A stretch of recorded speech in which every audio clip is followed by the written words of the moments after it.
આખી જિંદગી કોસી નાખી એક જ વિચારમાં કે લોકો શું કહેશે.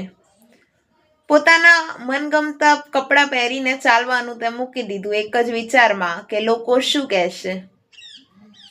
પોતાની જાતને બીજાઓની સામે હાઈડ કરવાનું તે શીખી લીધું એક જ વિચારમાં કે લોકો શું કહેશે. ક્યારેક પૂછ્યું છે તે તારા દિલને કે એને શું ગમે છે? ક્યારેક પૂછ્યું છે તારા મનને કે એને ક્યાં જવું ગમે છે? જય શ્રી કૃષ્ણ, જય જલારામ. માનસીના વિડીયોમાં તમારું દિલથી સ્વાગત છે. એક જ વાત લઈને આવી છું તમારી જોડે, લોકો શું કહેશે. હંમેશા માણસ બીજાનું વિચારીને પોતાને જે ગમે છે ને એ નથી કરતો. એ પછી કપડાં પહેરવાની બાબત હોય, બહાર બોલવાની બાબત હોય, આગળ વધવાની બાબત હોય, જોબ કરવાની બાબત હોય, લોકો શું કહેશે. હું આ કામ કરીશ તો લોકો શું કહેશે, હું પેલું કામ કરીશ તો લોકો શું કહેશે. પણ તે ક્યારેય ખુદને પૂછ્યું છે કે તારે શું કરવું છે? 4 દિવસની જિંદગી છે. કોઈને હાર્ટ એટેક આવી જાય છે તો કોઈને એક્સિડન્ટ થઈ જાય છે. કોનું ક્યારે શું થવાનું છે ને એ કોઈને ખબર નથી. પેલું કહેવાય ને, ન જાણ્યું જાનકી ના થઈ કે કાલે સવારે શું થશે. જાનકીના નાથ શ્રી રામ ભગવાનને પણ ખબર નહોતી કે કાલે શું થશે. એમને પણ ખબર નથી કે કાલે મારે વનવાસ કરવો પડશે કે 14 વર્ષનો વનવાસ મને સોંપવામાં આવશે. એમને પણ ખબર નથી. તો આપણે તો બહુ જ નોર્મલ માણસો છીએ. એવું જ વિચારીને જીવ્યા કરશું. લોકો શું કહેશે, લોકો શું કહેશે. તો આપણે કોઈ જગ્યાએથી આગળ પણ નહીં વધી શકીએ, આપણા દિલનું પણ કંઈ નહીં કરી શકીએ.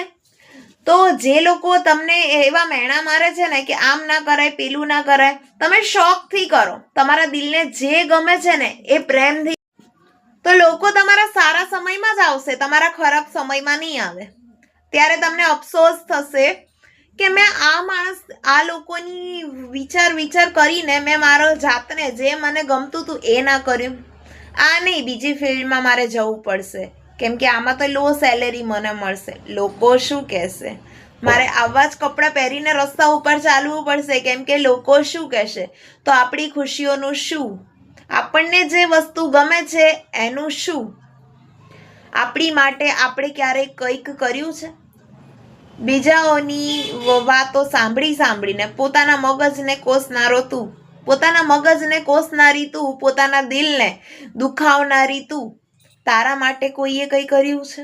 તારા માટે પોતાના કપડામાં કોઈએ ફેરફાર કર્યો છે? જે પોતાને ગમે ને એ બેસ્ટ, બીજું બધું ટોટલી વેસ્ટ. આ વસ્તુને મગજમાં ઠસાવતા શીખો. કોઈ આપણા કામમાં આવવાનું નથી. આપણે પોતે સક્ષમ હશું તો આપણે આપણી જાતને સાચવી શકશું.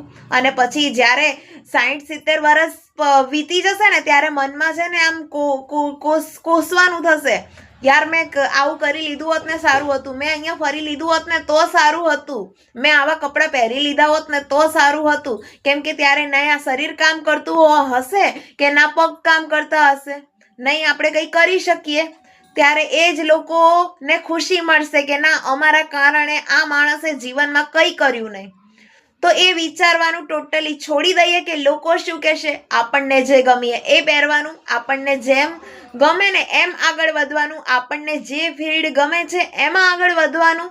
ક્યારેય કોઈનાથી ડરવાનું નહીં. જ્યારે બધા સાથ છોડી દેશે ને ત્યારે ભગવાન એક હશે જ જેણે તમારો હાથ આમ કસીને પકડી રાખ્યો હશે. તો એ જ્યારે જોડે હશે ને ત્યારે તમારે કોઈની જરૂરત નહીં પડે, કોઈની નહીં. તો વિશ્વાસ ખાલી ભગવાન ઉપર રાખો, સહારો ખાલી ભગવાનનો લો, અને શું ગમે છે એ પોતે નક્કી કરો, શું પહેરવું છે એ પોતે નક્કી કરો.